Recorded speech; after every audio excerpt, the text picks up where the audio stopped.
I'm Rabbi Julia Andelman, Director of Community Engagement at JTS, and it's my pleasure to welcome you to today's session of our Living a Life of Meaning series.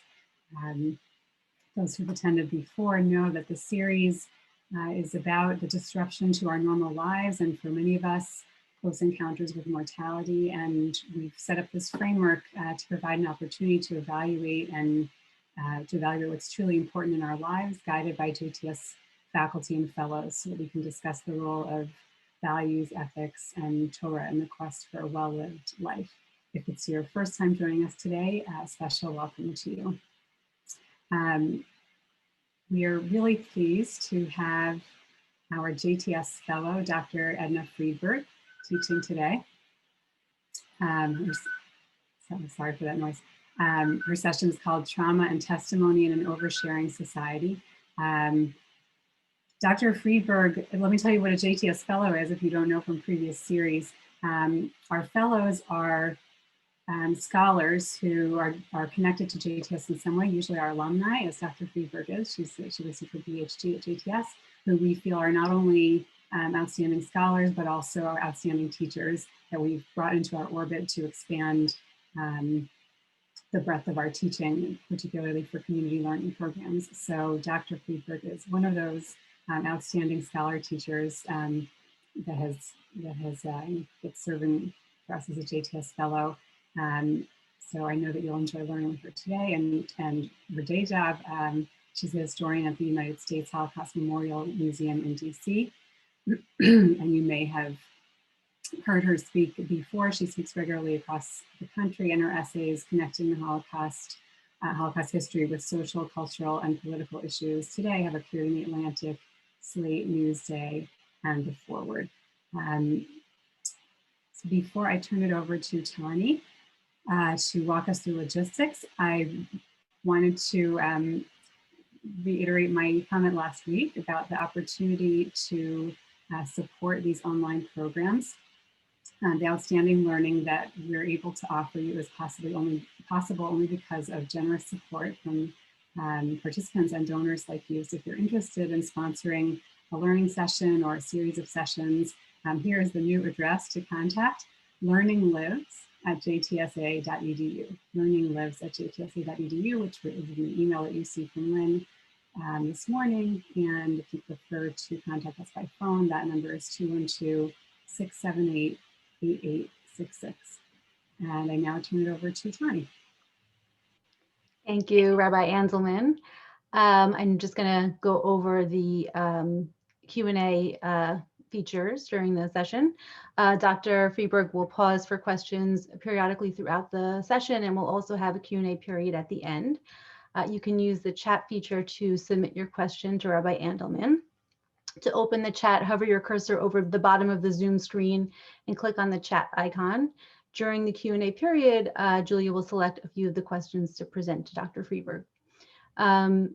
Please note that you will only be able to chat with JTS staff. You will not be able to send messages to the group or to Dr. Friedberg. We will have one instance towards the beginning of the session where Dr. Friedberg will solicit feedback from all of us, and we will temporarily open the group chat. For any technical and logistical questions, please initiate a private chat either with myself or with Lynn Feynman. The sources for today's class were in the email that you received with the Zoom link for the session. We'll also post a link shortly in the chat. And I am pleased now to turn it over to Dr. Friedberg. Hello. Good morning, good afternoon, good evening, wherever you are. That's one of the things that is tricky and unusual about doing these distance learning sessions, is we never know where anyone is, but it also gives us the wonderful opportunity to convene with people we otherwise might not have the opportunity to join. I'd like to thank Tani and Julia, Rabbi Andelman, very much for including me in this series. It is always a pleasure to be part of events for JTS. I always tell people if I could do it all over again, choose where to go to graduate school all over again, there's no question, hands down, the seminary was the best place for me to be. It may have confused family, friends, and relatives at the time. They thought I was studying to be a rabbi, and I explained to them no, that there was this top-notch, non-sectarian graduate school with classmates from all different walks of life. and just a rich diversity of faculty that I couldn't have trained anywhere better. So I'm really grateful and very pleased to continue to be part of the JTS family.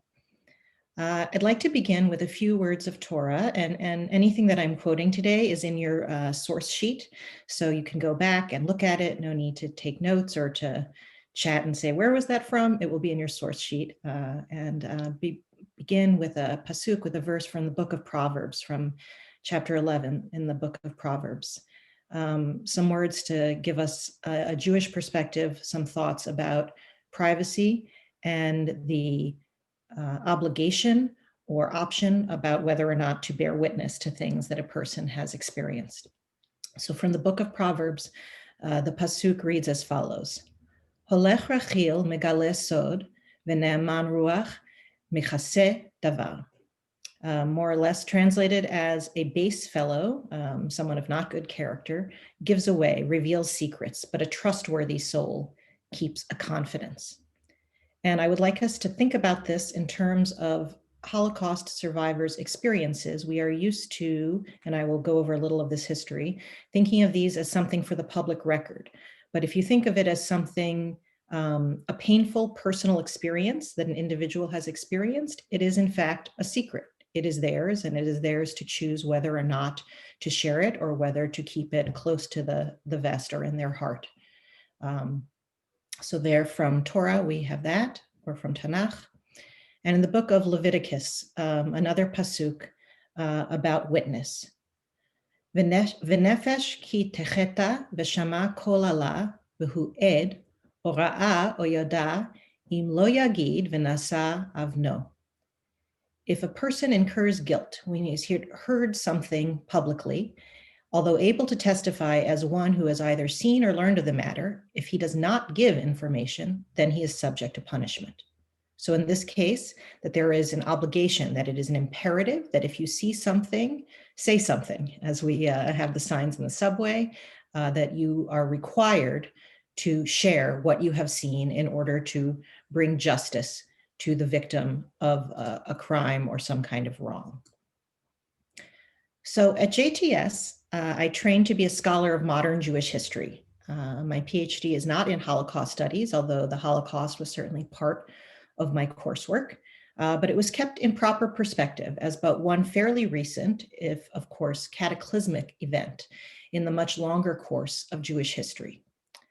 I also took classes up the street at Columbia University on World War II. And I noticed at the time, unsurprisingly, that there was less emphasis on the Jewish perspective during the war, on the experience or the Jewish framing of how the Holocaust unfolded, and that Jews were more often in those courses portrayed as two-dimensional victims.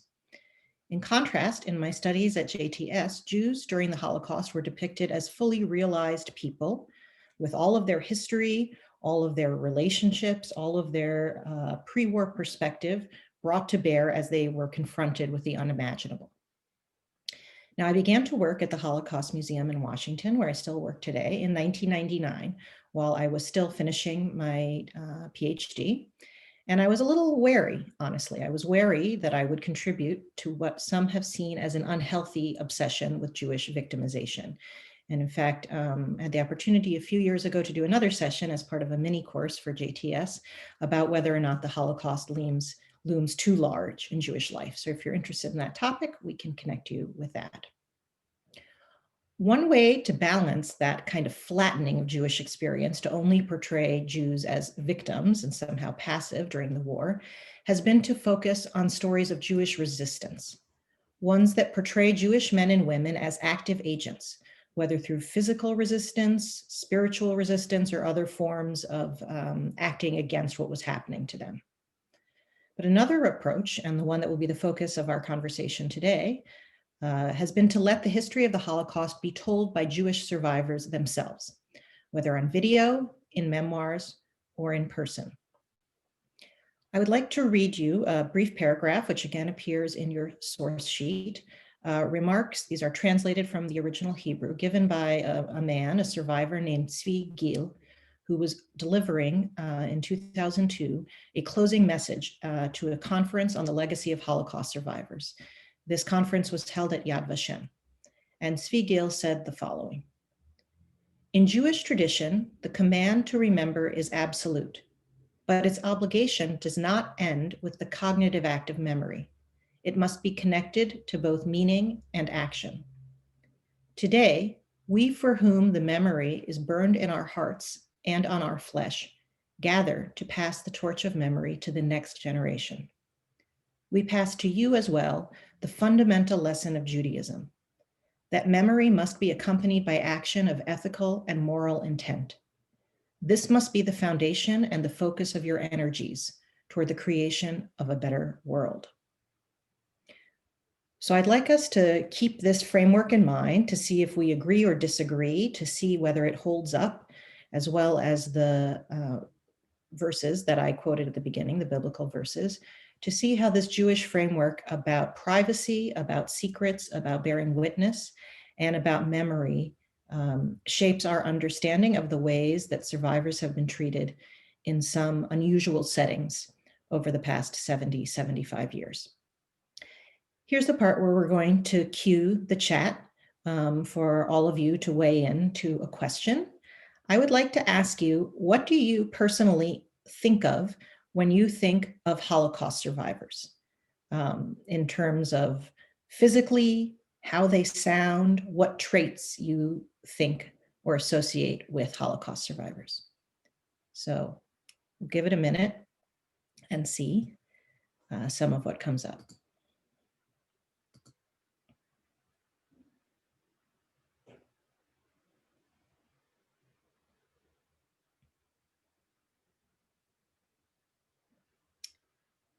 Yes, I do mean how they sound, like what do they sound like? Someone is asking. I'll just read some of the words to you that are coming, just in the order that they've been posted. Grateful, a few people are saying resilience, heroic, wounded, resilient, an accent. Someone says the ones I have known have been so full of life. More people saying resilient. Witnesses, someone saying that her parents were resilient and courageous, resilient but guarded. Strength, fortitude, hope, faith.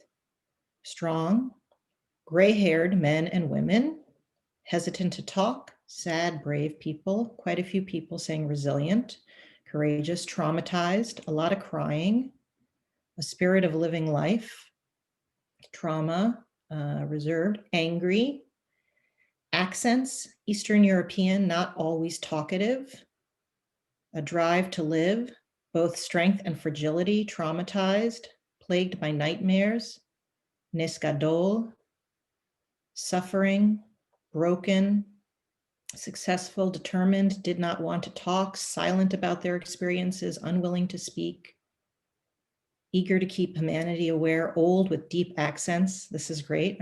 I wish we could save this actually somewhere.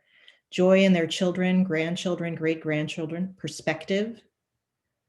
Some more obviously vulnerable than others. Some seem fearless.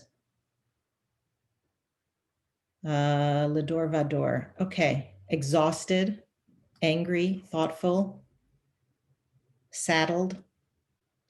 So thank you. Damaged, adaptive. So we are seeing a lot of themes, common themes here, especially about resilient, but some that are also seemingly contradictory, which of course makes sense because we are talking about hundreds of thousands of people when they are still around.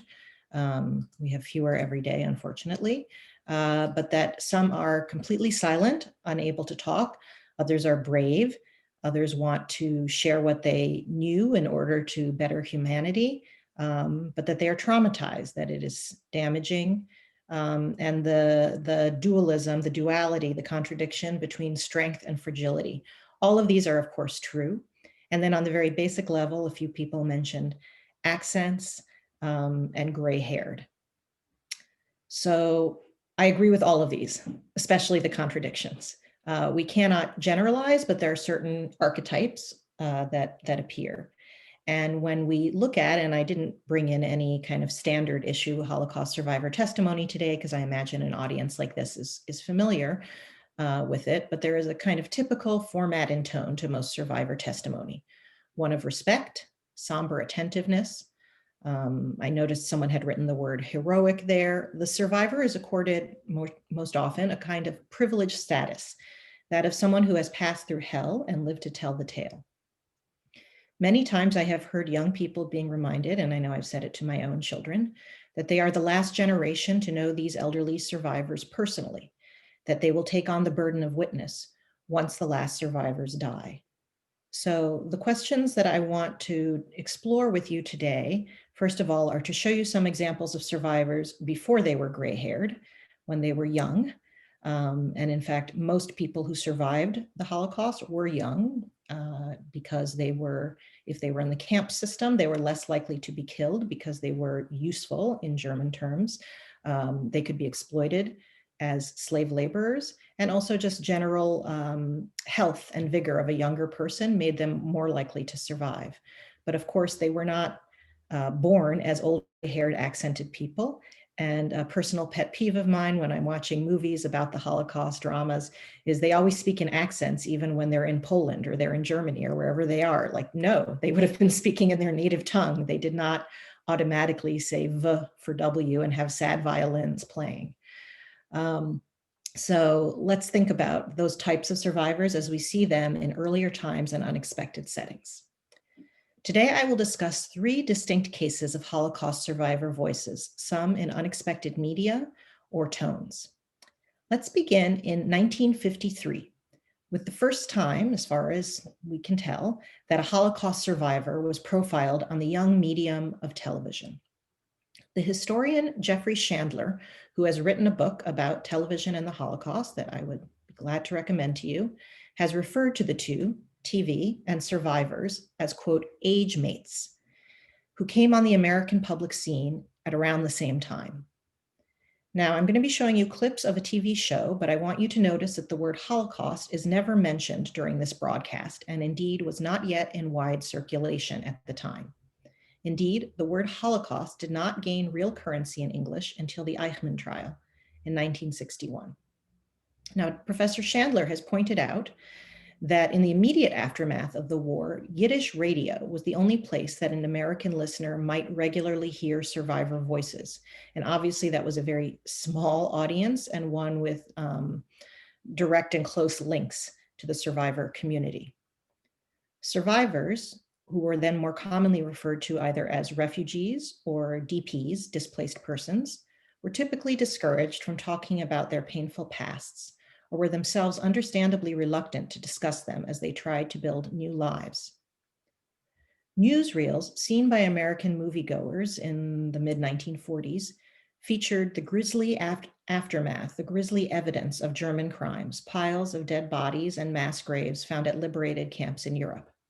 And that is still the starting point for many Americans, and it is the literal starting point of the permanent exhibition at the museum where I work, which shows a large-scale mural of American GIs, of soldiers, staring at a pyre of charred corpses.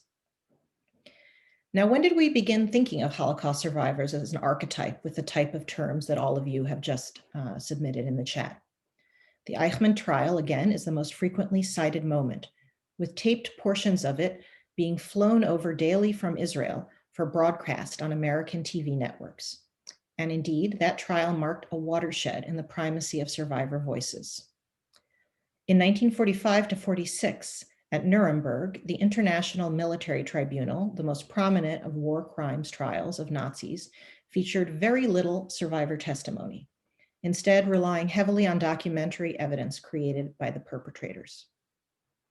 So, against this backdrop of relative silence, let's turn to May 27th, 1953, and a live broadcast of the show, This Is Your Life, from the Hollywood theater El Capitan.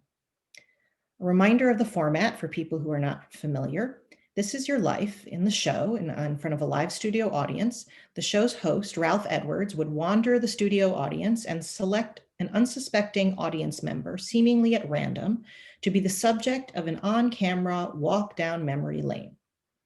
Often these guests were celebrities, actors, musicians, athletes, but sometimes ordinary people with extraordinary stories, war heroes, someone being reunited with their adoptive family, kind of the precursor to a lot of the reality TV or tabloid talk shows that we would see now.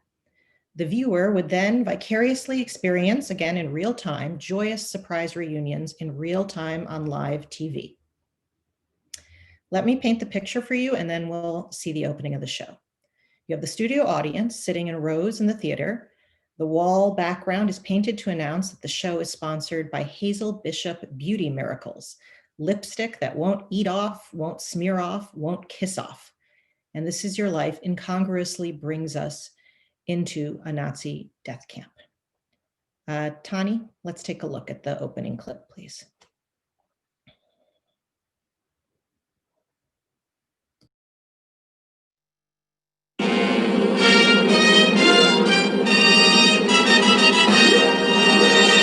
This is Your Life, television's most talked about program. And now meet our host, Ralph Edward. Hey, hello. How are you? Fine, thank you. Good to see you. How are you this evening? Fine, thank you. Nice seeing you. Hello, everyone. Thank you. Oh, thank you, too, for being with us again on This Is Your Life. Well, we're all set to go here. Let's have a look around and see whom we have here at the El Capitan Theater in Hollywood. Lovely lady down here, too. Hello, how are you? Fine, thank Good, that's fine. May I have your name, please? Hannah Corner. What is that? Corner. Hannah Corner. Hannah Koner, good. Oh, you're Mrs. Walter Koner, the wife of the Hollywood talent agent. Yes. Is Walter with you? Uh-huh, yes. Where is he? Well, he just went out. He'll be right back. Oh, he will. Okay. I see you're in good hands, though. Ladies and gentlemen, the star of the soon-to-be-released 20th Century Fox picture, Sailor of the King, Jeffrey Hunter, right down here. Hello, Ralph. How are Hello, you? Jeffrey. Nice. Goodness. How you been, boy? Come on in here. Let's talk. Nice to have you with us, Jeff. And since you're here, how about having you help us find our principal subject, okay? Well, I'll do anything I can. All right. Would you just read for us what it says on the cover of this book, Jeff? This is your life, Hannah Block Koner. Oh, no. Yes? This is your life, Hannah Block Koner. That is what it says. This has been quite a switch. You thought it would be the life of your good friend Jeff Hunter here, didn't you? Yes, you thought it'd be the movie star Jeff Hunter. Is that right, Hannah? No, we'll have to do him sometime, but tonight it's you. Let's get her up, Jeff. Stand up with her. Thank you, Jeff Hunter, for helping us fool this lovely young lady. You betcha. We'll all be looking for you in Sailor of the King, Jeff. Thank you, Ralph. So we'll say so long to Jeff Hunter and come on up with me to our Hazel Bishop stage, will you, Mrs. Koner? Come along here.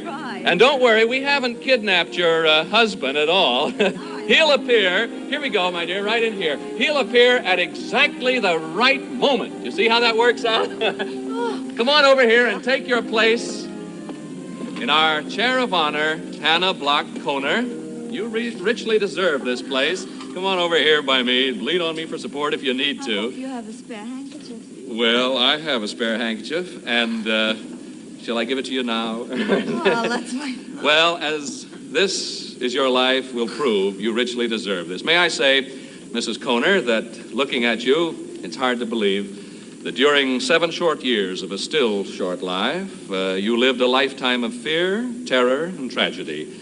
You look like a young American girl just out of college, not at all like a survivor of Hitler's cruel purge of German Jews. These, as well as happier events in your life, we will relive with you in just a moment.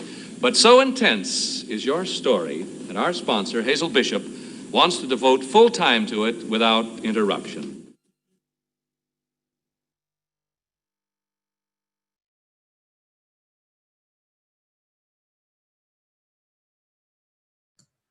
Okay, I do apologize. I think there was some out of sync with the video and the sound. We can share with you the link. You can watch the show in its entirety on YouTube. We will show you a few more. But I really wanted you to get a sense, first of all, of how kind of, glam TV this is. We see Hannah Block Koner, obviously a very young woman. It is a good reminder of when she's a woman here in her 30s with lipstick, with her dainty gloved hands. and that she is sent up there. Parts of it I will not show you because the show is too long. I do wonder whether or not she is actually surprised. And you can see during parts of it that she seems kind of poised, but there is no recognition that this is in fact maybe not someone who wants to revisit her past or who wants to do it in front of a live audience. She's there in this chair of honor in her lovely full skirt, her tiny waist cinched by a stylish black belt. And we'll skip over a portion where she is reunited with a childhood pal from her hometown, Teplitz-Schönau in Czechoslovakia. And we will jump ahead to as the in-studio orchestra plays some dramatic music, announcing the German invasion of Western Europe. Let's have a look at this.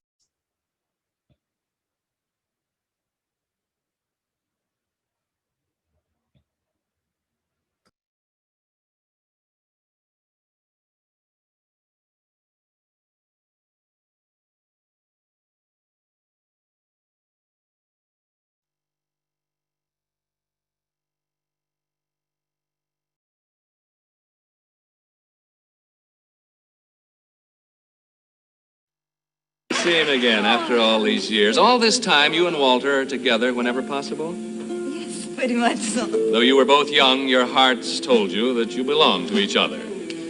By 1938, Walter has made progress in the theater. Although there's turmoil brewing across the border, your future is still bright. On March 11th, 1938, Hitler marches his soldiers across the Austrian frontier, and the Anschluss is accomplished. Still, you proceed with your wedding plans. Then on October 1st, the Fuhrer's armies pour into the Sudetenland. Your hometown, Teplitz-Schönau, is the first to hear the rumble of the German tanks. The synagogue where you and Walter worshipped is the first to feel the flaming torch of the Nazi hatred. Did you actually see Hitler's troops march into your hometown, No, I Anna? didn't. But it must have been very awful.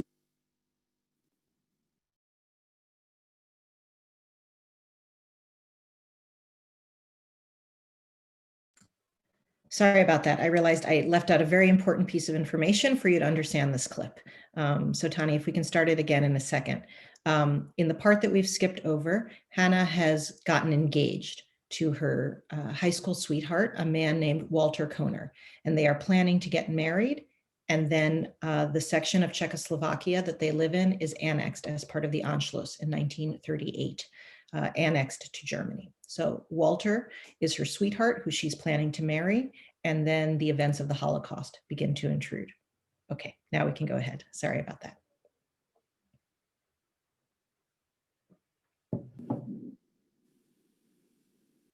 I see him again after all these years. All this time, you and Walter are together whenever possible? Yes, pretty much so. Though you were both young, your hearts told you that you belonged to each other. By 1938, Walter has made progress in the theater. Although there's turmoil brewing across the border, your future is still bright. On March 11th, 1938, Hitler marches his soldiers across the Austrian frontier, and the Anschluss is accomplished. Still, you proceed with your wedding plans. Then on October 1st, the Fuhrer's armies pour into the Sudetenland. Your hometown, Teplitz-Schönau, is the first to hear the rumble of the German tanks. The synagogue where you and Walter worshipped is the first to feel the flaming torch of the Nazi hatred. Did you actually see Hitler's troops march into your hometown, No, I Anna? didn't. But it must have been very awful. Things look more hopeful when 10 days later Walter gets his visa to go to the United States. Now, he promised to send for you, didn't he? Oh, yes, and he meant it, too. Yes. Where do you go after Walter gets the last plane out of Czechoslovakia? Hannah? I went to Amsterdam, first in a little city close to Amsterdam where I had relatives, and I worked there as a servant. Yes. I was a very bad servant. Terrible. I didn't know how to cook and to clean and nothing. But you leave your Anyway. parents and your brother behind to That's right. seek refuge for your hopes in Holland. Did Walter, in America now, keep his promise to send for you? Well, he tried really very hard. He sent me an affidavit, but at that time it was awfully difficult. You couldn't get a quota number, and Well, the war came closer and There was closer. 3 years of waiting, really, That's for your right. quota to come up, wasn't That's it? right. At least, probably it would have been even much longer. 3 years or more to wait. You go back to work in Amsterdam as a maid, as a sales lady in a bookshop, as a servant in a hotel. This is before May 10th. Everything. This is before May 10th, 1940. On that fateful day, the Nazis swarm into the Low Countries, putting a merciless end to your dreams. Your last hopes are finally destroyed in the bombing of the American Consulate General in Rotterdam, where the papers that once spelled distant freedom are consumed in flames. Alone, friendless, and hunted as a non-Aryan in Hitler's world, you're permitted no means of support. Shut out hopelessly from contact with the outside world, you meet and marry a young German refugee, Carl Benjamin. Through the Red Cross, you manage to get word to Walter, and it's the last word he has from you. For you, the refuge of marriage comes to an end on a cold winter night in 1943 when the Gestapo breaks into your room in Amsterdam. You and your husband are seized and shipped off to the concentration camp at Westerbork near the German border. That's where I first met Hannah. Oh, Eva! We spent about 8 months in that camp, and though it was very tough, it didn't compare with the camps that followed. You recognize that voice, Hannah. It belongs to a girl who was your friend and companion in 4 concentration camps. Now, fate was kind to her, too, for she lives here in Hollywood now. Eva Hertzberg, now Mrs. Warner Florsheim. Oh, Eva. Oh, you knew that all the time? Oh, my God. How do you keep those things from me? I don't know. Were you and Hannah moved from that first camp together, Eva? Yes, together with a lot of others, we were packed into cattle cars and shipped off to Theresienstadt in Czechoslovakia. You practically passed through your hometown on that trip, right. didn't you, Hannah? You could see it from the grill work of But it the... wasn't No. a nice homecoming. How long were you in this camp, Eva? Only a couple of weeks, then we were sent off to the extermination camp at Auschwitz in Poland. It was very cold there, and we only had the thin little dresses we wore, and 10 girls had to share 2 bunks. You were each given a cake of soap and a towel, weren't you, Hannah? I don't remember the soap. Well, you were sent to the so-called showers, and even this was a doubtful procedure because some showers had regular water, others had liquid gas, and you never knew which one you were being sent to.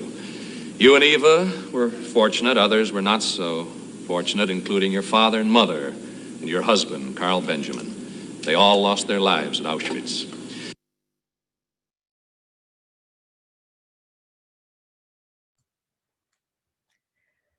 So I know this is uncomfortable to watch, to say the least. It's certainly not the way that survivors are treated today. And I think one of the sources of this discomfort is that we are hearing almost nothing from Hannah Bloch-Kohner herself, but instead she sits there being talked about and talked to about some of the most traumatic and devastating experiences of her life. She is essentially a prop on the stage. The framing becomes a little bit different when her camp friend, her camp sister, Eva, comes out, and we do hear in Eva's firsthand voice, again, first time on American television, some description of what it was like to be deported or in a camp. But even there, and I have to imagine, given what we know about this show, that Hannah had some coaching. The tone is kept light. When she's asked whether she got a bar of soap to go into the showers that might have been a gas chamber, she laughs as though it's a kind of light memory, which we know it's not for her. So it's really a theater of the absurd. We hear in the course of the show that Hannah finds out that her brother is actually also imprisoned in the Auschwitz camp complex. She is able to sneak a clandestine birthday message to him, but they never meet in person while there. And when Ralph Edwards reminds her of this contact, she visibly brightens. She exclaims that was fantastic. It's really theater of the absurd, even if it is well-intentioned. And I will talk a little bit about that intention at the end. I do want to note that because the show is very focused on a happy ending of Hannah eventually being reunited with her original sweetheart, Walter, and coming to America as a promised land. They make no other mention of her husband, of the man that she actually married during the course of the war, Carl Benjamin. Other than that, he's gassed at Auschwitz. He's clearly a minor character, and they don't want him to be a distraction from the narrative at hand. Let's watch another brief clip of the show with Hannah reacting a little more, talking about her time as a slave laborer at the Mauthausen concentration camp. Well, Hannah, what kind of work were you assigned to at Camp Mauthausen? Well, first I got there, I was so sick that they didn't even want me to work. But we all wanted to work, so not to either get gassed or at least get a little more food, because the food situation was very bad. And then I worked in a factory that was, how do you call it? Well, they made artificial wool. Yes. But it was army factory. And I worked at a big machine. You were shoveling coal, too. You were down to 73 pounds. That was just those... Ill with a fever of 103 degrees. With me coal. She shoveled with you. Oh, that was just... You're ready to collapse. And then on May 7th, 1945...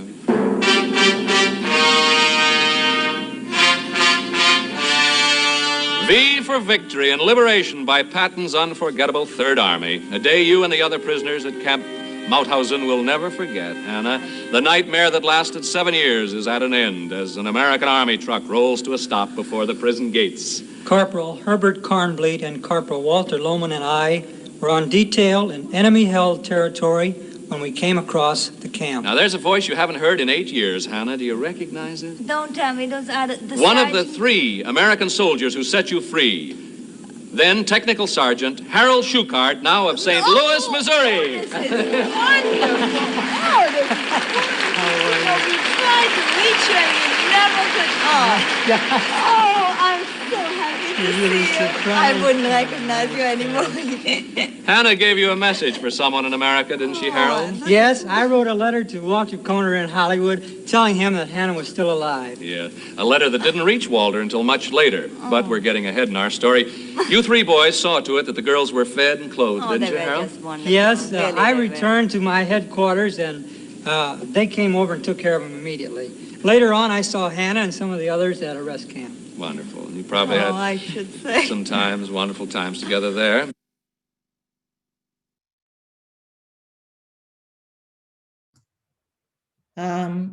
Again, really kind of incongruous language framing this. It's almost like guys and gals at a dance. And when Ralph Edwards says you probably had some wonderful times together, it's hard to believe that that would have felt really wonderful. I'm struck seeing Hannah saying she wouldn't have recognized her liberator when, as we've just heard, she herself was down to around 70 pounds at the time. So I think if anyone wouldn't recognize the other, it's more likely him to her. Also difficult not to hear the heroic mention of Patton's Third Army without knowing just how disdainful and anti-Semitic General Patton was of the displaced persons and argued forcefully against them ever being allowed to emigrate. I'm going to show you one final clip of this. We could devote a whole program today to just talking about this episode, but the emotional climax of the show really is Hannah's surprise reunion with her brother Gottfried. He did survive, but she has not seen him since before the war. Gottfried is now a physician in the young state of Israel. He knows that Hannah has survived, but they have never been reunited. And let's watch as our final clip from the show, their reunion again in front of an audience on live television. The bride. You bet. Your dreams come true at last. You sail for America in July of 1946. Well, Hannah, Bloch, Koner, this is your life, safe and happy in the country of your adoption. There is but one prayer in your heart today. Now, we know that you and Walter have been saving up your money in the hope that someday you, Hannah, will be able to make the trip to see your brother in Israel. Well, Hannah, Hazel Bishop has moved that far-off day into the present. The last time you were in touch with Gottfried was in a Nazi concentration camp nearly 10 years ago. Now, here he is from Israel, your brother, Dr. Gottfried Bloch.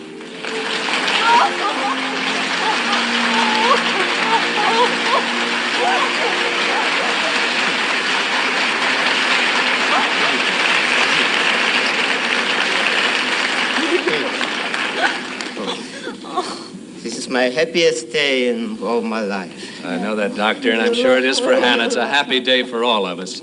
Come on, sit down. How was the airplane trip and everything? Oh, very fine. Just wonderful. Oh, it is still a miracle to me. 3 days ago, I have been in Israel, had no idea. Well, it's a happy day for all of us. Out of the darkness of terror and despair, a new life has been born in a new world for you, Hannah Koner. This is your life. Even as your heart goes out to those less fortunate than you rejoice humbly in the bounties America has given you. Well, how does brother look to you, Hannah? Oh, he looks just wonderful. All your past gathered around you here, Hannah, were flown to Hollywood as guests of Hazel Bishop by TWA. They fly the finest. They fly TWA, luxurious 300-mile-an-hour Trans-World Airlines Constellations, the airline that flies 3/4 of the way around the world. Experienced TWA pilots, courteous, efficient hostesses, all assure our Hazel Bishop guests flying with the finest with TWA. And they all have accommodations at the Hollywood Roosevelt Hotel, where right after the show, Hazel Bishop is giving a party in your honor, just for you folks, so that you can get to talk to Brother and Eva and Irene, the whole gang, and Francie. Oh, yes, so that you and Walter can relive this memorable night again and again. Hazel Bishop is presenting you with a 16-millimeter sound film of this program, you see, together with a 16-millimeter sound projector from the famous Spiegel catalog, a home shopping book you can count on for everything you need. Now, as a lasting memento of your appearance here on This Is Your Life, Marshall Jewelers, 5th Avenue at 56th Street, New York City, have designed for you this lovely 14-carat gold charm bracelet. Now, each charm represents an important event in your life, a memorable moment there. And as a companion piece to the bracelet, there you are, Hannah. Here's a Hazel Bishop jeweled lipstick for you. I know you'll want that. I can say I do. They made it all possible. Thanks. The never-to-be-forgotten tragic experiences of your life, Hannah, have been tempered by the happiness you've found here in America, but there's still countless thousands of others like you who are still in desperate need of the barest living essentials, homeless, friendless, alone. They're scattered over all parts of the world. Their sole hope for help lies in the work being done by the United Jewish Appeal. So, in your name, in your honor, Hazel Bishop turns to our viewers of all creeds and races, ladies and gentlemen, with this appeal for financial support. Now, just think of the millions who are in tragic need right now. Orphaned children, the aged, the helpless, and then send your contribution, large and small, to Hannah, United Jewish Appeal, Post Office Box 33, New York 36. Now, Hazel Bishop is happy to start your appeal, Hannah, with a check for $1,000 for the United Jewish Appeal in your name. Now, we know the rest of you, ladies and gentlemen, will want to join in.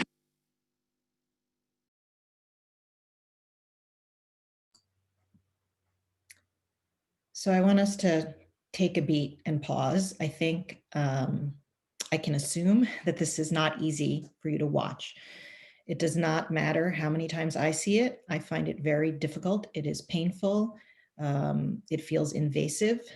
But I deliberately did not set it up for you with a whole lot of context, because that's not how the American television audience would have experienced it at the time.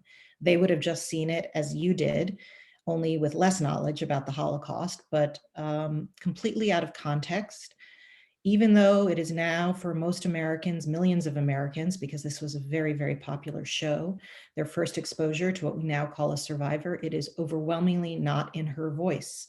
We watch her being told her own traumatic life story in melodramatic shorthand. And I don't want the dated kitsch of 1950s television to lead me or you to unfairly damn Ralph Edwards or what he and his producers were trying to do. They truly and sincerely wanted to expose American audiences to the human toll of Nazi crimes. And you see that, in fact, at the end when Edwards closes the show with not one, but two explicit fundraising pitches for a special campaign of the United Jewish Appeal named in honor of Hannah Koner to what he calls the homeless, friendless, and scattered, and a fairly large gift from the cosmetic company sponsor. I also want us to be sure, and please submit your questions. I think this would be a good time to have some Q&A from you in the audience about this clip and whatever I can tell you about it. I imagine some of you are wondering what the Kohner family thought of this, Hannah, her husband, her children. Let's not make assumptions about how it felt for her. Her husband, Walter, and concentration camp friend Eva and her brother clearly willingly participated in the preparation of the show. We can't know for sure whether Hannah herself was surprised. I'm a little suspicious given her poise that she knew. But apparently the family watched the episode every year on the anniversary of its broadcast. They used it to introduce her life story to their daughter, Julie. So that was how they told, as parents, their own child about her mother's experiences. And their daughter has subsequently spoken at schools and synagogues around the country using the taped episode. So clearly it has meaning for this family, and that is valid. And it was used to raise funds for a good cause, other needy survivors new to this country. I see it as a kind of precursor to telethon appeals, with Hannah as the poster child.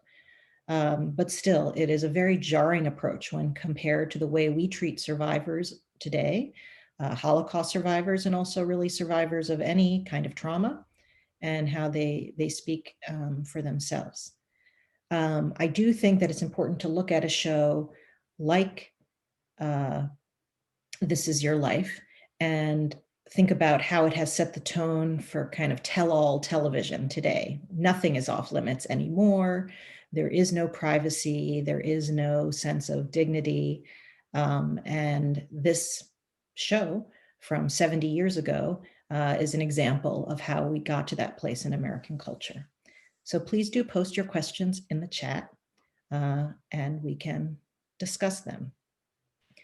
I do want to mention that Hannah was not the only Holocaust survivor ever to appear on This Is Your Life. Later, there were other episodes featuring survivors. Similarly, in 1955, a survivor of the atomic bomb attack on Hiroshima, a Christian minister named Kiyoshi Tanimoto, was a guest on This Is Your Life. He was visiting the United States to raise money for plastic surgery for Japanese women who were disfigured by the blast, and so saw This Is Your Life, this TV show, as a good platform for bringing attention to his worthy cause. On a later episode in March 1961, because it was a long-running show, they recreated on their Hollywood soundstage a simulation of the wartime hiding place of a Jewish family in Holland. So they returned to this topic on more than one occasion, and it was popular, and it was a way of introducing the audience.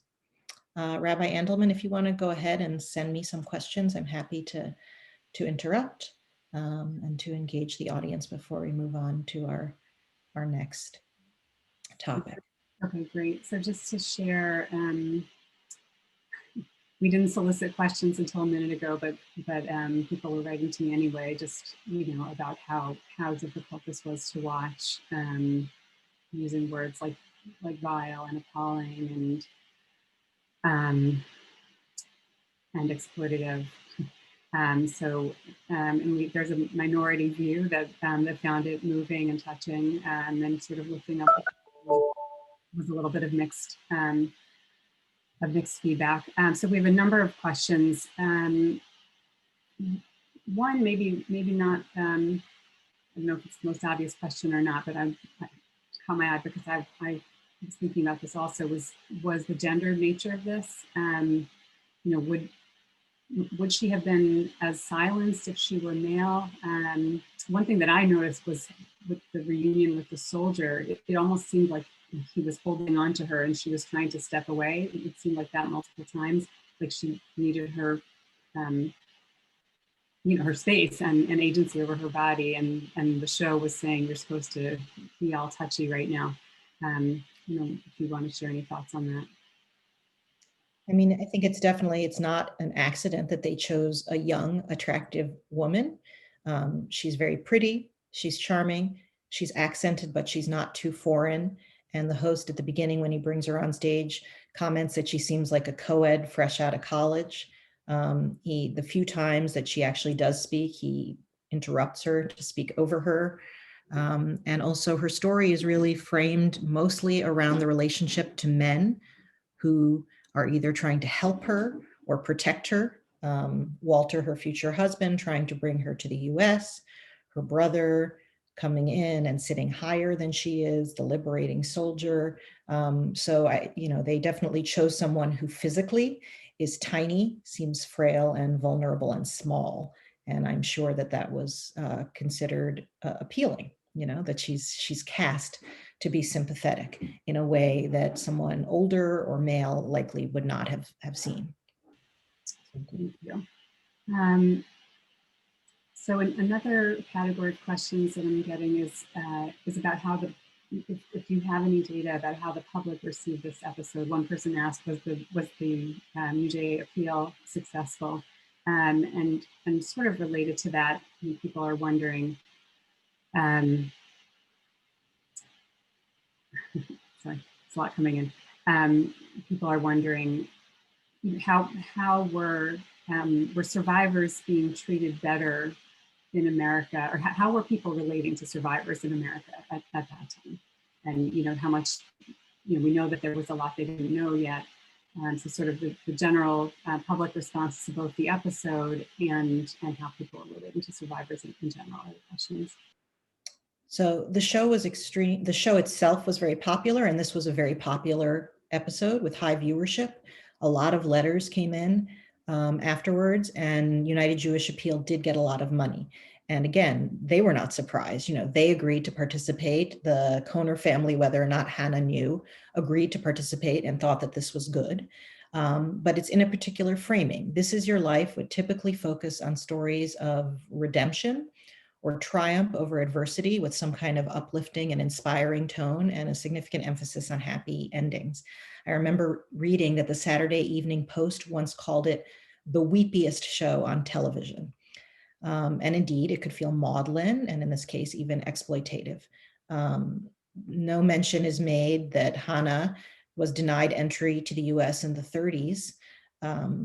She's portrayed as loyal to the United States, very grateful, incredibly lucky to be in Hollywood, but nowhere is the uncomfortable truth acknowledged that had she been granted a visa when sponsored by her fiance, who was already in America and had sent an affidavit, she never would have been incarcerated in a concentration camp at all.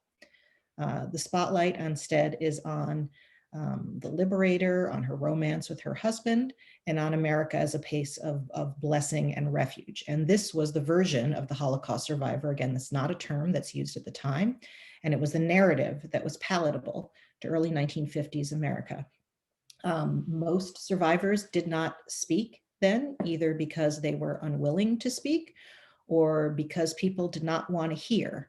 It actually seems like a good moment to turn to a brief quote from one of the texts that's in your handout. It's in the final section. I put some pretty extensive excerpts from Elie Wiesel's Nobel lecture that he delivered in December 1986, the day after he received the Nobel Prize.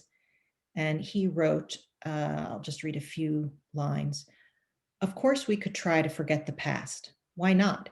Is it not natural for a human being to repress what causes him pain, what causes him shame? Like the body, memory protects its wounds. When day breaks after a sleepless night, one's ghosts must withdraw. The dead are ordered back to their graves. But for the first time in history, we could not bury our dead. We bear their graves within ourselves." And I jump ahead. Elie wrote, "For us, forgetting was never an option. We tried. It was not easy. At first, because of the language." And then he's talking about giving testimony. "At first, because of the language. Language failed us. We would have to invent a new vocabulary, for our words were inadequate, anemic. And then, too, the people around us refused to listen. Even those who listened refused to believe. And even those who believed could not comprehend. Of course they could not. Nobody could. The experience of the camps defies comprehension." This is a very poetic way of describing what it was like for survivors at the time. People did not want to hear, either because it was too painful to hear about those kind of horrors, too painful for Americans to acknowledge the failures of their own government and their own military, to offer rescue or refuge to their brethren in Europe, too painful for American Jews to think about that it could have been then, and survivors' guilt that many survivors had. So that is a very simple answer to what is a big question about why there was for many decades so much silence. There are a couple of really interesting comments from people who remembered watching this show. Oh, good. Yes, please. So one person, I'm not saying names just because I'm not sure if people in this context want them shared, but one person wrote, "I remember this show when I was young. As I look at it now, it's disturbing, but this was the method of how they presented people's lives, no matter what the background of the people may have been. Back then, this was not an unusual method of presenting someone's story." And then another person wrote, to provide context about the show, it was meant to be showing someone about their lives, not inviting them to reflect. I'm old enough to remember this show. It was always Ralph Edwards in the face of the guests. So, so there are and some similar comments sort of saying, well, this is how one would share, or isn't this how one would share this kind of information at that time? And on that note, there are a few questions. People are wondering, was this episode kind of a turning point? Was it like a lot of people first learned this information from this show, or is that too strong a statement? So I do really want to thank those people who wrote in to say they'd seen it. And again, to reiterate, we should not be damning Ralph Edwards or looking at this with our current perspective or lens on how it would be. It certainly was the format of the show. They weren't treating Hannah any differently than they would treat another guest. It's just that the depth and trauma of her experience just seems so incongruous in this setting. But their intention was good, and it did serve an important function in educating millions of people who likely had never heard such a story before or thought about the crimes of the Nazis and their collaborators in terms of actual human impact. So it's valuable in that way. To the best of my knowledge, this was not a major turning point, though, in terms of survivors speaking out or portrayals on television. As I said earlier, This Is Your Life returned to it a few times in subsequent years. But the two major turning points that historians typically point to for survivors speaking openly are the Eichmann Trial of 1961, when survivors take the stand and for the first time really in a public setting are testifying in a legal sense, but also in a cultural sense about what was done to them.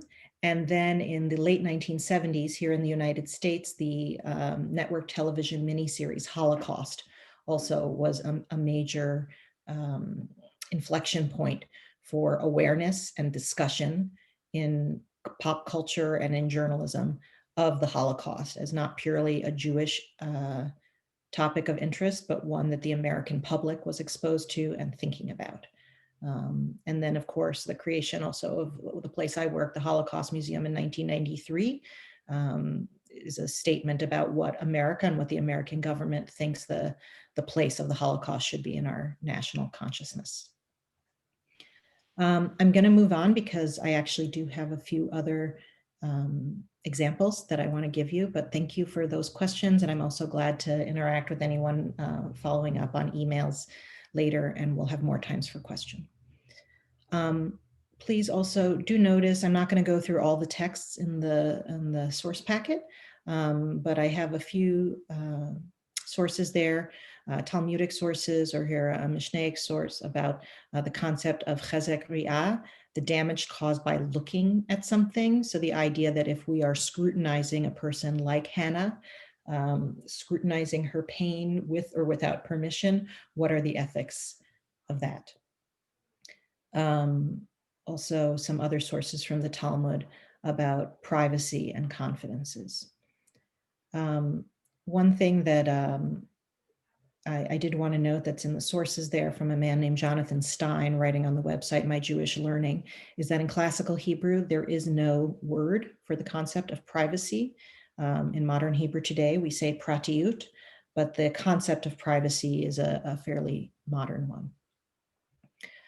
Okay, I want to go back to another less known example of survivor voice in case number 2. It takes us back even earlier to summer 1946, just 1 year after liberation, and to survivor voices that remain virtually unknown outside of, I think, a handful of specialists to this day. We have one man to thank for these audio recordings. I'm going to play you a few very brief clips of them from 1946. These were recorded by a man named David Boder. David Boder was a Lithuanian Jew. He was born in 1886, and by 1927, I'm condensing a complex life, he had moved to Chicago, where he trained as a psychologist at the University of Chicago and at Northwestern. He eventually found his professional home at the Illinois Institute of Technology in the same city, or IIT. Boder was too old to serve in the military by the time of World War II, but he made contributions to the war effort by publishing a manual on Morse code, doing work on the wartime role of psychology, and other things in his field. Once the war ended, he spent more than a year working to gain approval to travel to Europe and also to get funding. And in July 1946, David Boder set sail aboard a ship contracted by the US government to convey delegates to the Paris Peace Conference. He spent the next 9 weeks in Europe interviewing some 130 Jewish displaced persons, recording them on a wire recorder, an audio recorder, interviews in 9 languages. These are, if not among the earliest existing audio recordings of Holocaust survivors. He asks them about their wartime experiences, but he also records them praying, singing in these 9 different languages. It's really kind of anthropological research. Because these are wire recordings, they are not in great clarity. They're not very, very clear to listen to. But I want to give you a sense of what they sounded like, mostly to hear how young the people are. So we're going to begin by hearing about a minute of a young girl named Wiesel. She's 13 years old. So remember, this is 1946. So at the time of the war, she was 7, 8, 9 years old. She is now in an orphanage in France, and she is interviewed by Boder. Don't worry about what she's saying if you can't make it out. She's speaking Yiddish, but I just want you to hear what a 13-year-old girl, what a Holocaust survivor sounds like as a 13-year-old girl.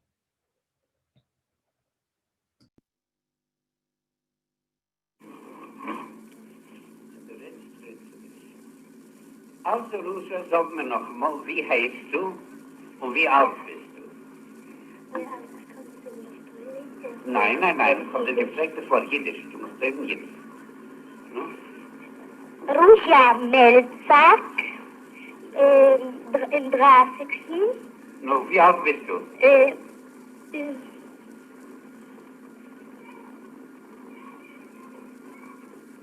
Einfach, wie viele Jahre alt bist du? 13. Du bist 13 Jahre Ja. alt? Was soll ich noch? 16. Warte mal. Wo bist du gewesen, wenn der Krieg hat sich angefangen? Im Wald. Wenn der Krieg hat sich angefangen? In daheim, noch in Bisk. Mit der Mama und In mit welcher dem Stadt? Vater. In Bisk. Im Bisk? Ja, Und wie alt bist du denn gewesen? ich gedenke nicht. Du gedenkst? Nein, Dass du gewesen eine kleine Mädel? ja, Sie gewesen 7, 8 Jahre alt? ich gedenke nicht. Du denkst? Also. Nun, und wenn die Milchom hat sich angefangen, was ist passiert? Mit was? Mit dir, mit deiner Familie? Aha. Der sagt, dass in ihrem Vater hat gearbeitet im Judenrat. Die Juden? Ja.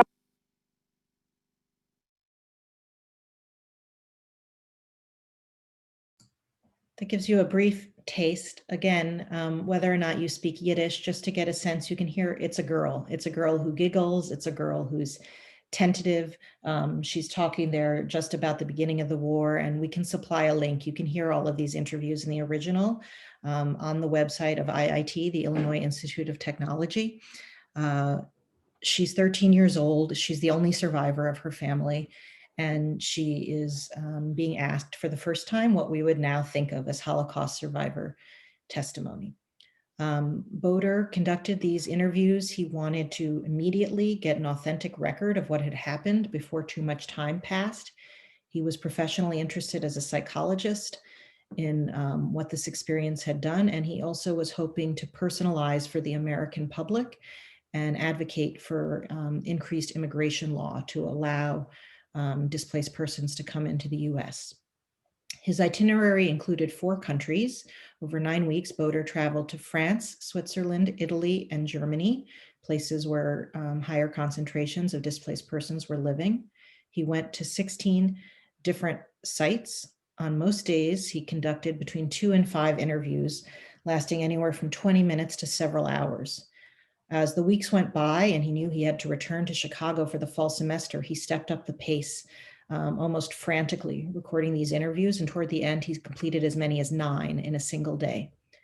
By the time he left Europe in early October of 46, he had recorded over 90 hours of material and completely used up the 200 spools of recording wire that he had brought with him. Most of the interviews were conducted with Eastern European Jews, mostly Polish, but some Western European, 6 Greek Jews. They ranged from observant yeshiva buchers to intermarried German Jews, everything in between.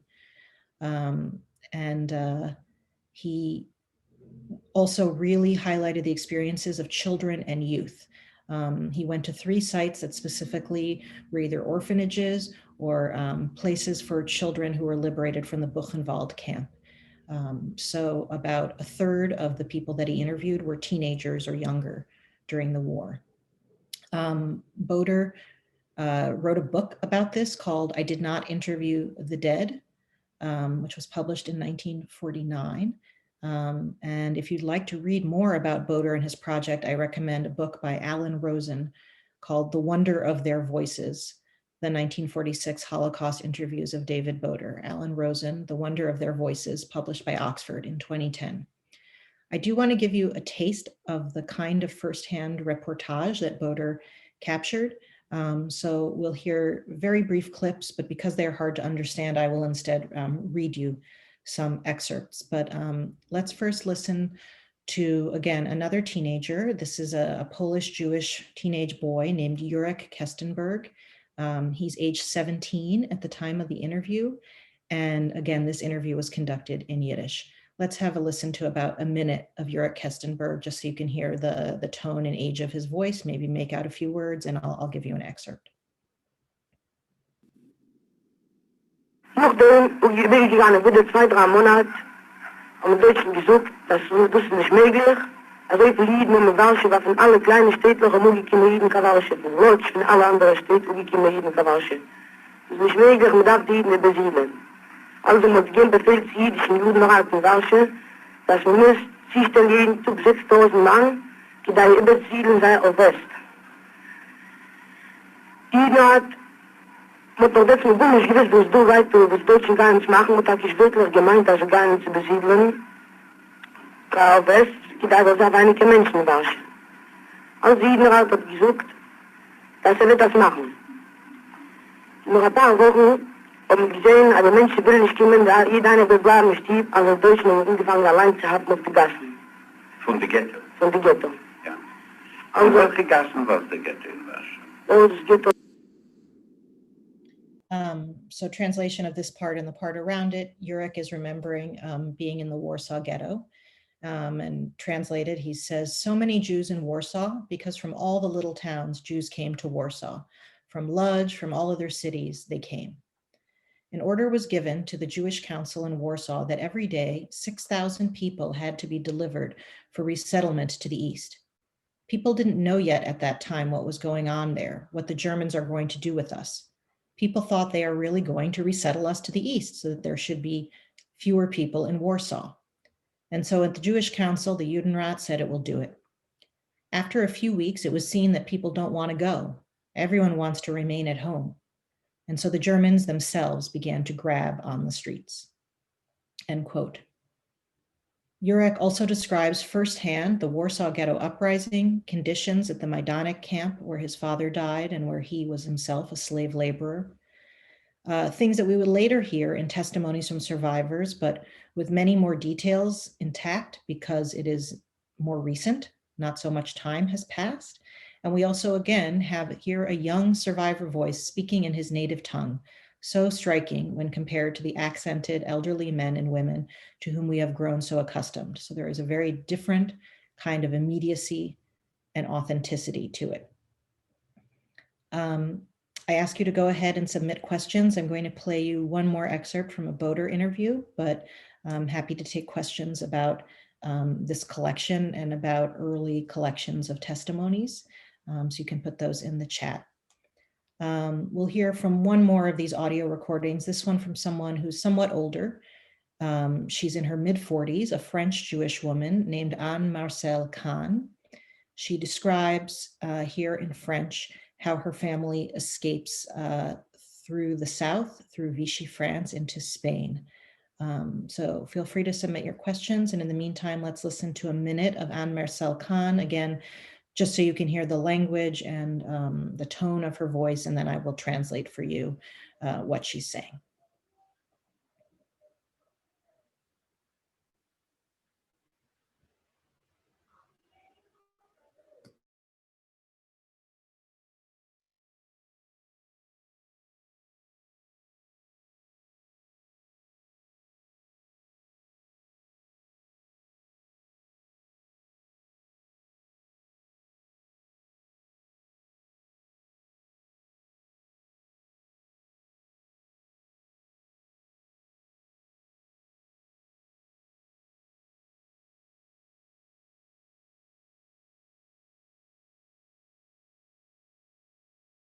Seulement, vers le mois d'octobre 1943, que nous avons décidé, devant toutes les difficultés, de passer seuls, devant l'énergie de mon fils aîné qui a tout préparé, qui avait choisi avec soin un itinéraire, qui avait choisi avec non moins de sa boussole parce que c'était un instrument extrêmement difficile à trouver à ce moment-là.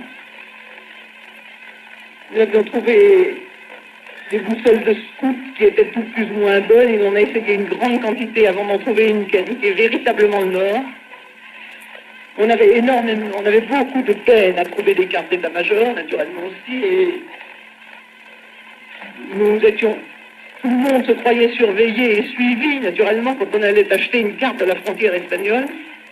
Il a fait, avec beaucoup d'énergie et de décision,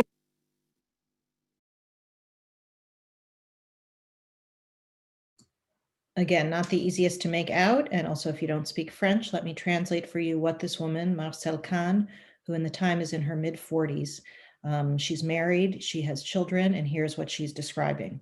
Quote, "When we talked about getting us out of the country, out of France, each time I spoke of my youngest son, who was only 10 years old at the time. They, being paid guides or smugglers, energetically opposed taking him, saying, 'This boy won't walk all the way. He won't be able to make it through the mountains, the Pyrenees. He'll get us caught,' etc. I had contacts with quite a few really courageous people who really tried to talk me out of it, told me not to go. 1 year later, in October 1943, we decided, despite all the difficulties, to cross the border alone. My eldest son prepared everything. He chose our itinerary carefully, using a compass, which was an extremely difficult instrument to find at that time. We had found a bunch of Boy Scout compasses. We tried out a great many of them before finding one that truly pointed north. We had an enormous amount of trouble to also find road maps. Everyone believed they were being watched, followed, when we went to purchase a map of the Spanish border. My son made these decisions with a lot of drive, which were even more remarkable coming from a boy who was 15 at the time and who had never had any real physical training. And it was he who guided us, dragged us along, pushed us through the mountains, and never got us lost, using only a compass and the map. And we were courageous, possibly because we were oblivious, and we crossed the Pyrenees." End quote. And I see, thank you, Tani. Tani has posted links to these recordings there in the chat. I encourage you to go and browse them, but I want to think about how this is different and how this is a testimony that normally we wouldn't have, and that we owe a tremendous debt of gratitude to David Boder for having the presence of mind and the tenacity and the resourcefulness to go do this in 1946. You get the personal voice. We get extreme details of the difficult decisions in ways that the details and the specificity of it often falls by the wayside or is forgotten over the years. The fears, the pressures, they all add texture and realism to what is otherwise abstract. Also, in the case of a woman like this, who is close to 50 years old at the time that she gives this testimony, if you think about the fact that large-scale recording and interviewing of Holocaust survivors didn't really start in earnest until several decades later, I'm not sure how long she lived, but a survivor like that may not have been interviewed later. And when you only have the elderly person's memory of what it was like to be a teenager, as opposed to someone who has the clarity and big picture of an adult at the time, or inversely, someone who is a child in that moment and grows up later, it is different to look back. So to have this as an artifact, an audio artifact from really the immediate aftermath of the war is invaluable. And it also reminds us that not all Jews were in camps. They were not all in ghettos. They were not all passive pawns of fate. So that is just a sampling of this incredibly rich collection of audio recordings, all taken in the summer of 1946 by David Boder. Julia, are there any questions that have come in about Boder before I turn to the third case in the last few minutes we have left? Yeah, a few questions about Boder. One is about his motive. Was his goal to bring these stories to the world, or did they know then that they needed to preserve the story and testimonies for posterity? That's one question about Boder, and another is, did his book make an impact when it was published? Did it put DPs in a new light for readers? So Boder, good questions. Boder had a few goals. One was simply preserving that record of what had happened. As I mentioned, he was trained as a psychologist and he worked in that field. So he was also interested to document and understand what kind of effect on character, personality, mental health that these experiences had on people. But he did distinctly have in mind that he wanted to expose members of the American public to what had happened with an eye toward influencing public opinion to changing immigration law. Remember that in 1946, it's not as though the liberation of the camps had changed American generally closed door policies. In the 1930s, there was no refugee policy in the United States. There was only an immigration policy.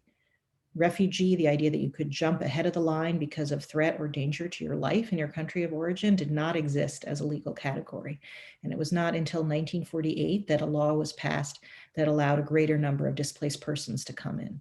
So this is 2 years before that, when many Jews are stranded still in Europe, unable or unwilling to return to their homes or countries of origin, but with nowhere to go. And so he is interviewing displaced persons in camps set up to hold them, or in orphanages in the case of the children.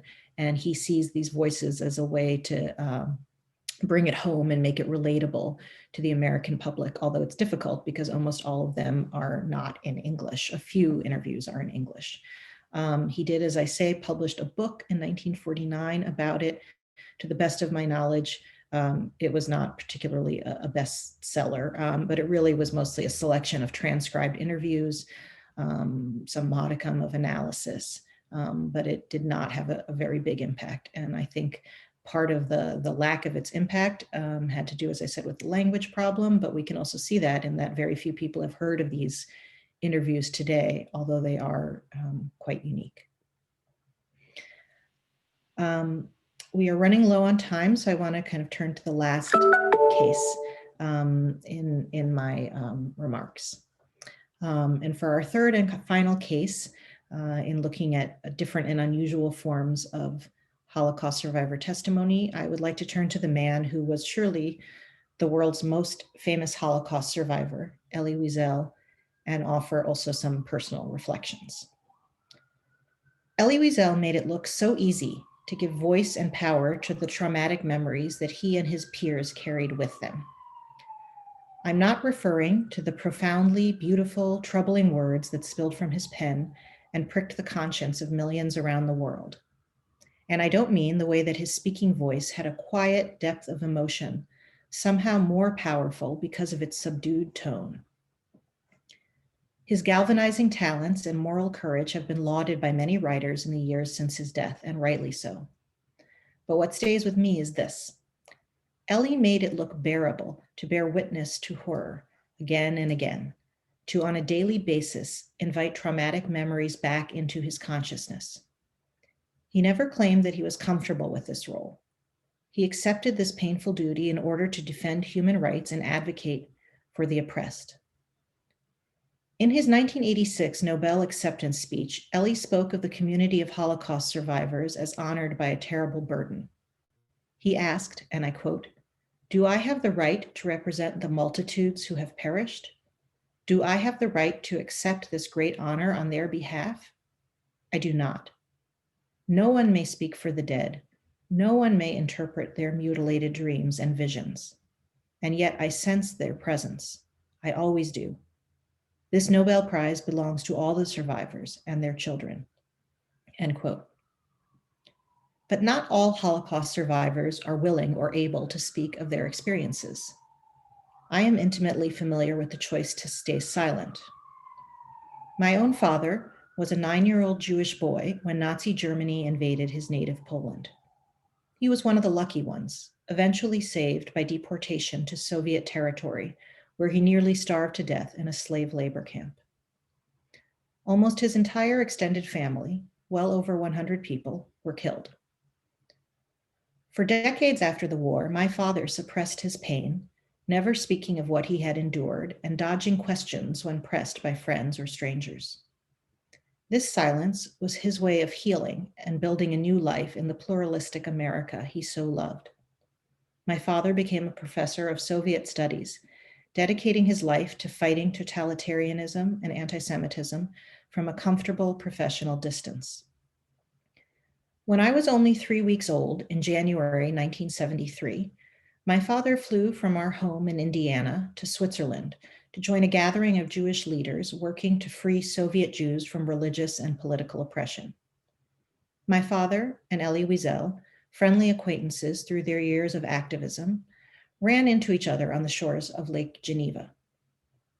Elie had recently become a father, welcoming a baby son.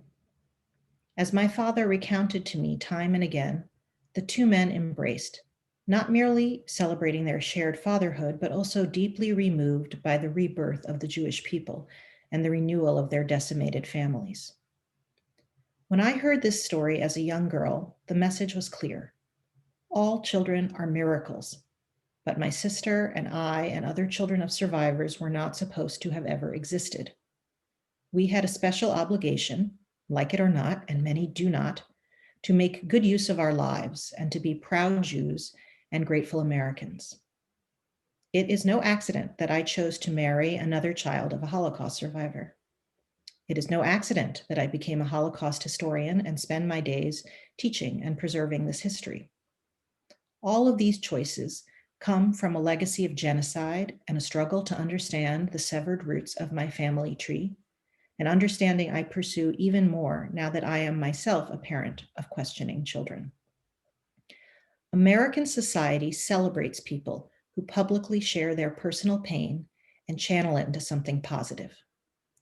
Sandy Hook parents lobby for gun control. Cancer survivors raise research funds through highly visible charity walks. As a teenager, I repeatedly nudged my father. "Why won't you talk about what you went through, Daddy?" In some morbid way, I was proud to be just one degree of separation from tragic events, as if it might make me seem deeper than the average Midwestern teenager. My father's reply was blunt. "When people I barely know ask me to tell them what happened to me during the Holocaust, it feels like they are saying, 'Nice to meet you. I hear you were gang raped. Tell me about it.'" His explanation of his silence left me chastened, silenced myself. Why should any of us expect people who have suffered profound trauma to relive it for our benefit or for the betterment of humanity? And why do we assume that pain yields wisdom or moral clarity? In part, it is because of the choices of Elie Wiesel and the survivor volunteers that I, in normal times, see every day in my workplace, the Holocaust Museum. Make no mistake, it is not easy for them to walk into our building, to revisit their personal tragedies, to speak about their murdered relatives and friends. Some of them also remained silent for years, only opening up late in life. Now many of them cannot stop talking, as though years of internal struggle are flooding out. Just 2 years before he died, I persuaded my father to record testimony of his wartime experience. And let me tell you, it was a real effort getting him to do it. Compassionate colleagues from the Holocaust Museum knew what it took for him to finally speak and conducted the interview with great sensitivity and respect. I pointedly stayed away on the day of filming and only watched the tape later. After years of repressing memories, my father's testimony is frustratingly thin on specifics, unlike the immediacy of the Boder interviews. But my daddy's clear voice is there nonetheless. His Slavic Yiddish accent and mannerisms, the features of a character type now shrinking in numbers by the day. His testimony will in perpetuity tell his grandchildren and historians that there was more than one trajectory, both during and after the war, that not everyone thought it wise or necessary to share their pain with strangers or even their intimates. Elie Wiesel described Holocaust survivors as, quote, those who had emerged from the kingdom of night. We know that every moment is a moment of grace, every hour an offering. Not to share them would mean to betray the dead, end quote. I recognize now that staying silent for so long did not signal a lack of strength in my father. He courageously embraced life after the Holocaust with great humor and optimism, bringing children into a world that had betrayed and abandoned him. My father needed to leave his past behind in order to take that leap of faith. Thank you. And I'm glad to take any more questions in the few minutes that we have left. I just sent you, Dr. Friedberg, a collection of questions that have come in, and you can choose in our last few minutes what you'd like to address. Okay, let's see. What are my views about all this? What do I learn from this about sharing today? So my views, my thesis really about it is that, and there are questions about what can we learn about sharing refugee and immigrant experiences today. My feeling from it basically is that I think there is an undue pressure in American society that expects everyone to share everything all the time. And I'm interested to look at the different ways that Holocaust survivors have been treated in pop culture and in collecting endeavors, whether it's considered a sort of private thing or something that everyone is entitled to hear. I'm, really struck. I don't miss the irony of the fact that because of the pandemic, I am coming to you live from my living room and, looking at you in your living rooms or your kitchens or wherever you might be, and that the boundaries between public and private are increasingly blurred because of the pandemic. They were pretty blurred before because of social media and the fact that we can be listened to and watched in ways, and that we willingly do it in ways that would have been unimaginable even a generation ago.